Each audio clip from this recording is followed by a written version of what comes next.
Thank you.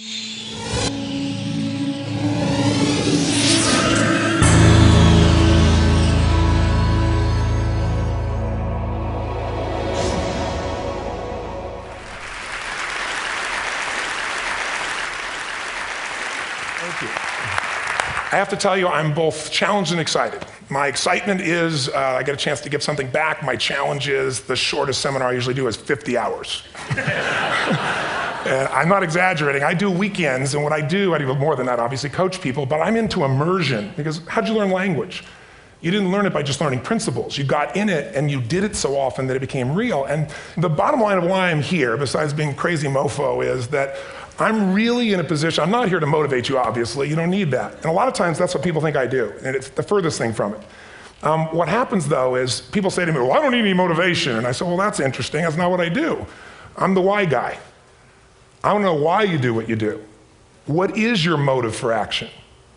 What is it that drives you in your life today, not 10 years ago, or are you running the same pattern? Because I believe that the invisible force of internal drive activated is the most important thing in the world. I'm here because I believe emotion is the force of life. All of us here have great minds. You know, most of us here have great minds, right?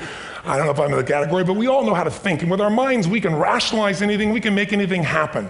We can, I agree with what was described a few days ago about this idea that people work in their self-interest. But we all know that that's bullshit at times. You don't work in your self-interest all the time. Because when emotion comes into it, the wiring changes in the way it functions.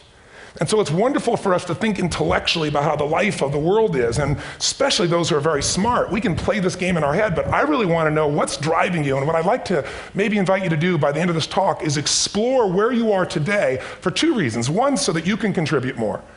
And two, so that hopefully we can not just understand other people more, but maybe appreciate them more and create the kinds of connections that can stop some of the challenges that we face in our society today. They're only going to get magnified by the very technology that's connecting us, because it's making us intersect. And that intersection doesn't always create the view of everybody now understands everybody and everybody appreciates everybody. So I've had an obsession basically for 30 years. And that obsession has been what makes the difference in the quality of people's lives? What makes a difference in their performance? Because that's what I got hired to do. I got to produce the result now. That's what I've done for 30 years. I get the phone call when the athlete is burning down on national television and they were ahead by 5 strokes and now they can't get back on the course. And I got to do something right now to get the result or nothing matters. I get the phone call when the child is going to commit suicide, and I got to do something right now. And in 29 years, I'm very grateful to tell you I've never lost one in 29 years. It doesn't mean I won't someday, but I haven't done it. And the reason is an understanding of these human needs that I want to talk to you about. So when I get those calls about performance, that's one thing, like how do you make a change? But also, I'm looking to see what is it that's shaping that person's ability to contribute, to do something beyond themselves. So maybe the real question is, you know, I look at life and say there's 2 master lessons. One is there's the science of achievement, which almost everyone in this room has mastered to an amazing extent. That's how do you take the invisible and make it visible, right? How do you take what you dream about and make it happen, whether it be your business, your contribution to society, money, whatever it is for you, your body, your family. But the other lesson of life that is rarely mastered is the art of fulfillment. Because science is easy, right? We know the rules, you write the code, you follow those, and you get the result. Once you know the game, you just, you know, you up the ante, don't you? But when it comes to fulfillment, that's an art. And the reason is it's about appreciation and it's about contribution. You can only feel so much by yourself. So I've had an interesting laboratory to try to answer the question of the real question, which is what's the difference in somebody's life if you look at somebody like those people that you've given everything to, like all the resources they say they need. You gave them not a $100 computer, you gave them the best computer. You gave them love, you gave them joy, you were there to comfort them. And those people very often, and you know some of them I'm sure, end up the rest of their life with all this love, education, money, and background, spending their life going in and out of rehab. And then you meet people that have been through ultimate pain, psychologically, sexually, spiritually, emotionally abused, and not always, but often they become some of the people that contribute the most to society. So the question we got to ask ourselves really is, what is it?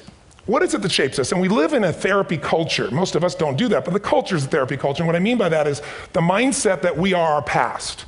And everybody in this room, you wouldn't be in this room if you bought that theory, but most of society thinks biography is destiny. The past equals the future. And of course it does if you live there. But what people in this room know, and what we have to remind ourselves though, because you can know something intellectually, you can know what to do and then not use it, not apply it. So really what we got to remind ourselves is decision is the ultimate power. That's what it really is. Now, when you ask people, Have you failed to achieve something? How many have ever failed to achieve something significant in your life? Say aye. Thanks for the interaction on a high level there. But if you ask people, why didn't you achieve something? Somebody who's working for you, or a partner, or even yourself, and you failed to achieve a goal, what's the reason people say they failed to achieve? What do they tell you? Didn't know enough, didn't have the knowledge, didn't have the money, didn't have the time, didn't have the technology, I didn't have the right manager. Supreme Court. Didn't have the Supreme Court.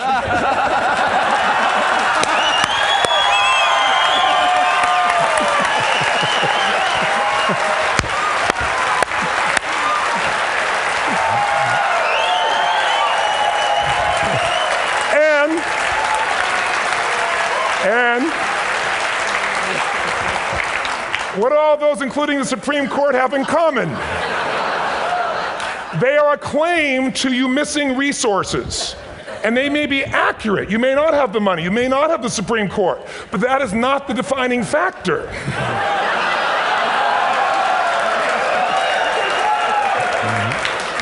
And you correct me if I'm wrong. The defining factor is never resources, it's resourcefulness. And what I mean specifically, rather than just some phrase, is if you have emotion, human emotion, something that I experienced from you day before yesterday at a level that is as profound as I've ever experienced, and if you'd communicated with that emotion, I believe you would have beat his ass and won.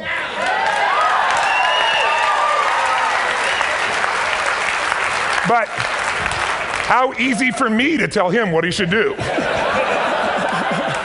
Idiot, Robbins. But I know when we watched a debate, at that time, there were emotions that blocked people's ability to get this man's intellect and capacity and the way they came across to some people in that day. Because I know people that wanted to vote in your direction and didn't, and I was upset. But there was emotion that was there. How many know what I'm talking about here? Say aye. So emotion is it, and if we get the right emotion, we can get ourselves to do anything. We can get through it. If you're creative enough, playful enough, fun enough, can you get through to anybody, yes or no? If you don't have the money, but you're creative and determined enough, you find the way. So this is the ultimate resource, but this is not the story that people tell us, right? The story people tell us is a bunch of different stories. They tell us we don't have the resources, but ultimately, if you take a look here, flip it up if you would. They say, what are all the reasons they have in common? We've said that. Next one, please. He's broken my pattern, that son of a bitch. But I appreciated the energy, I'll tell you that. What determines your resources? We've said decisions shape destiny, which is my focus here. If decisions shape destiny, what determines it is 3 decisions. What are you going to focus on? Right now, you have to decide what you're going to focus on. In this second, consciously or unconsciously, the minute you decide to focus on something, you got to give it a meaning. And whatever that meaning is produces emotion. Is this the end or the beginning? Is God punishing me or rewarding me, or is this the roll of the dice? And emotion then creates what we're going to do, or the action.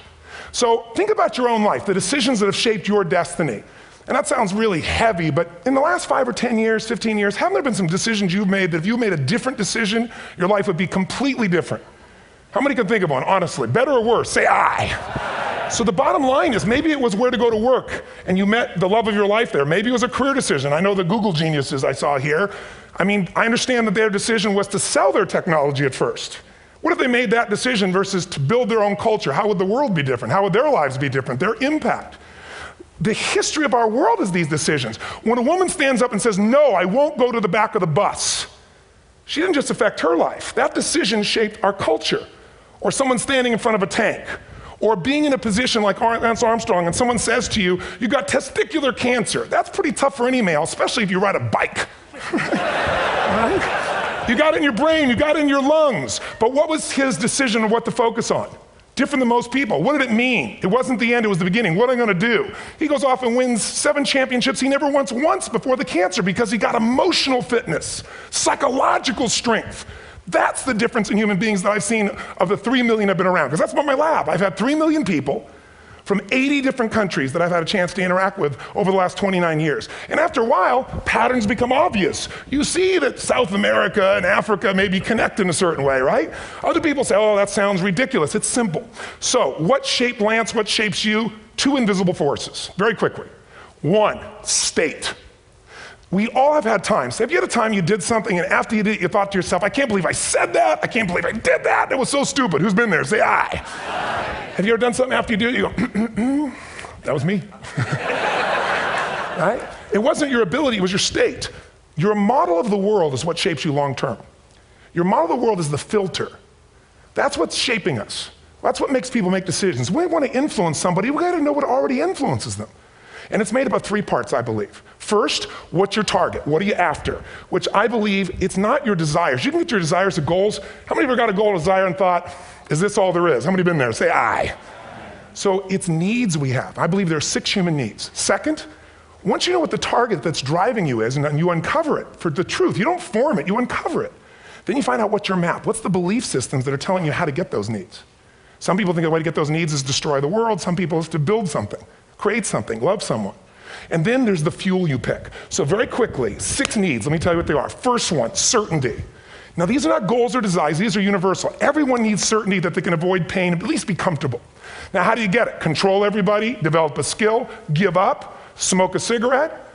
And if you got totally certain, ironically, even though we all need that, like if you're not certain about your health or your children or money, you don't think about much more. You're not sure the ceiling's gonna hold up, you're gonna listen to any speaker. But while we go for certainty differently, if we get total certainty, we get what? What do you feel if you're certain? You know what's gonna happen, when it's gonna happen, how it's gonna happen, what would you feel? Bored out of your mind. So God, in her infinite wisdom, gave us a second human need, which is uncertainty. We need variety. We need surprise. How many of you here love surprises? Say aye. Bullshit, you like the surprises you want. The ones you don't want, you call problems, but you need them. So variety is important. Have you ever rented a video or a film that you've already seen? Who's done this? Get a fucking life. Right? Why are you doing it? You're certain it's good because you read it before, saw it before, but you're hoping it's been long enough you've forgotten enough there's variety.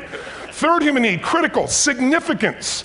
We all need to feel important, special, unique. You can get it by making more money. You can do it by being more spiritual. You can do it by getting yourself in a situation where you put more tattoos and earrings in places humans don't want to know. Whatever it takes. The fastest way to do this, if you have no background, no culture, and no belief in resources or resourcefulness, is violence. If I put a gun to your head and I live in the hood, instantly I'm significant. 0 to 10, how high? 10. How certain am I you're going to respond to me? 10. How much uncertainty? Who knows what's going to happen next? Kind of exciting, like climbing up into a cave and doing that stuff all the way down there. Total variety and uncertainty. And it's significant, isn't it? So you're willing to risk your life for it. So that's why violence has always been around and will be around unless we have a consciousness change as a species. Now you can get significance a million ways, but to be significant, you got to be unique and different. Here's what we really need. Connection and love, fourth need. We all want it. Most people settle for connection because love's too scary. Don't want to get hurt. Who here has ever been hurt in an intimate relationship? Say aye. If you don't raise your hand, you'll have about other shit too, come on. And you're going to get hurt again. Aren't you glad you came to this positive visit? But here's what's true, we need it. We can do it through intimacy, through friendship, through prayer, through walking in nature. If nothing else works for you, get a dog. Don't get a cat, get a dog, because if you leave for 2 minutes, it's like you've been gone for 6 months when you show back up again 5 minutes later, right? Now these first 4 needs, every human finds a way to meet. Even if you lie to yourself, even if you have split personalities. But the last 2 needs, the first 4 needs are called the needs of the personality, is what I call it. The last 2 are the needs of the spirit. And this is where fulfillment comes. You won't get fulfillment from the first 4. You'll figure a way, smoke, drink, do whatever, meet the first 4. But the last 2, number 5, you must grow. We all know the answer here. If you don't grow, you what? If a relationship's not growing, if a business is not growing, if you're not growing, it doesn't matter how much money you have, how many friends you have, how many people love you, you feel like hell. And the reason we grow, I believe, is so we have something to give of value. Because the 6th need is to contribute beyond ourselves. Because we all know, corny as it sounds, the secret to living is giving. We all know life's not about me, it's about we. This culture knows that, this room knows that. And it's exciting. When you see Nicholas up here talking about his $100 computer, the most passionate, exciting thing is here's a genius, but he's got a calling now. You can feel the difference in him, and it's beautiful. And that calling can touch other people. In my own life, my life was touched because when I was 11 years old, Thanksgiving, no money, no food, and we're not gonna starve, but my father was totally messed up. My mom was letting him know how bad he messed up. And somebody came to the door and delivered food. My father made 3 decisions. I know what they were briefly. His focus was, this is charity. What does it mean? I'm worthless. What do I gotta do? Leave my family, which he did. The time, one of the most painful experiences of life. My 3 decisions gave me a different path. I said, focus on, there's food, what a concept. You know? Second, but this is what changed my life. This is what shaped me as a human being. Somebody's gift, I don't even know who it is. I thought, my father always said, no one gives a shit. And all of a sudden, somebody I don't know, they're not asking for it, this is giving our family food, looking out for us. It made me believe this. What does it mean? That strangers care.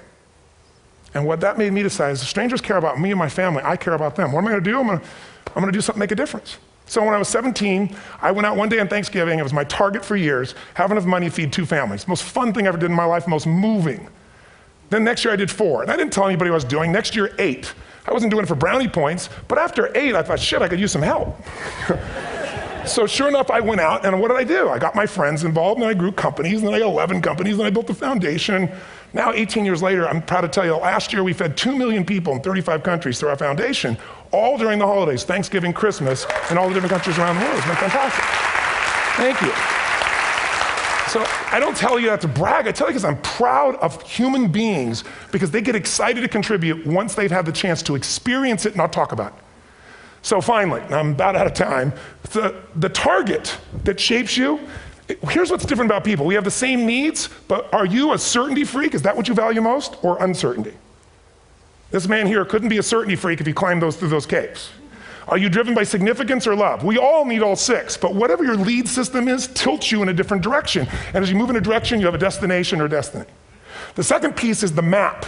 Think of that as the operating system tells you how to get there. And some people's map is, I'm gonna save lives even if I die for other people, and they're a fireman. Somebody else says, I'm gonna kill people to do it. They're trying to meet the same needs of significance, right? They want to honor God or honor their family, but they have a different map. And there are 7 different beliefs. I can't go through them because I'm done. The last piece is emotion. I say one of the parts of the map is like time. Some people's idea of a long time is 100 years. Somebody else says is 3 seconds, which is what I have. And the last one I've already mentioned that felt you. If you got a target and you got a map, and let's say, I can't use Google because I love maps, and they haven't made it good for Macs yet. So if you use MapQuest, how many have made this fatal mistake of using MapQuest at some time? You use this thing and you don't get there. Well, imagine if your beliefs guarantee you can never get to where you want to go. The last thing is emotion. Now here's what I'll tell you about emotion. There are 6,000 emotions that we all have words for in the English language, which is a linguistic representation, right? It changes by language. But if your dominant emotions, if I have more time, I have 20,000 people or 1,000, and I have them write down all the emotions that they experience in an average week. And I give them as long as they need. And on one side, they write empowering emotions, the other is disempowering. Guess how many emotions people experience? Less than 12. And half of those make them feel like shit. So they got 5 or 6 good frickin' feelings, right? It's like they feel happy, happy, excited, oh shit, frustrated, overwhelmed, depressed. How many of you know somebody who no matter what happens finds a way to get pissed off? How many knows somebody like this? Or no matter what happens, they find a way to be happy or excited. How many know somebody like this? Come on. When 911 happened, and I'll finish with this, I was in Hawaii. I was with 2,000 people from 45 countries. We were translating 4 languages simultaneously for a program that I was conducting for a week. The night before was called Emotional Mastery. I got up, had no plan for this, and I said, we had all this fireworks, I do crazy shit, fun stuff. And then at the end I stopped, and I had this plan I was gonna say, but I never do what I'm gonna say. And all of a sudden I said, when do people really start to live? When they face death. And then I went through this whole thing about if you were gonna get off this island, if 9 days from now you were gonna die, who would you call, what would you say, what would you do? One woman, well that night is when 911 happened. One woman had come to the seminar, and when she came there, her previous boyfriend had been kidnapped and murdered. Her friend, or her new boyfriend, wanted to marry her, and she said no. He said, if you leave and go to that Hawaii thing, it's over with us. She said it's over. When I finished that night, she called him and left a message, true story, at the top of the World Trade Center where he worked, saying, honey, I love you. I just want you to know, I want to marry you. It was stupid of me. She was asleep, because it was 3 a.m. for us, when he called her back from the top and said, honey, I can't tell you what this means. He said, I don't know how to tell you this, but you give me the greatest gift, because I'm going to die. And she played the recording for us in the room. She was on Larry King later. And he said, you're probably wondering how on earth this could happen to you twice. And he said, all I can say to you is, this must be God's message to you, honey. From now on, every day, give your all, love your all. Don't let anything ever stop you. She finishes, and a man stands up and he says, I'm from Pakistan, I'm a Muslim. I'd love to hold your hand and say I'm sorry, but frankly, this is retribution. I can't tell you the rest because I'm out of time.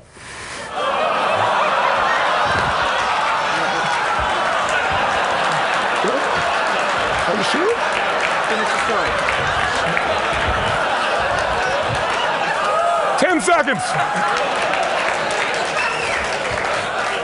10 seconds, no, I want to be respectful. 10 seconds, all I can tell you is I brought this man on stage with a man from New York who worked in the World Trade Center, because I had about 200 New Yorkers there. More than 50 lost their entire companies, their friends, marking off their Palm Pilots. One financial trader, this woman made of steel, bawling, 30 friends crossing off that all died.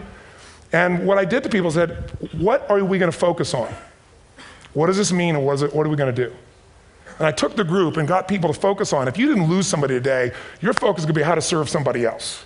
There are people, the woman got up, she was so angry and screaming and yelling. And then I found she wasn't from New York, she's not an American, she doesn't know anybody here. I said, you always get angry? She said, yes. Guilty people got guilty, sad people got sad. And I took these two men and did what I call an indirect negotiation. Jewish man with family in the occupied territories from New York who would have died if he was at work that day. And this man who wanted to be a terrorist, and made it very clear.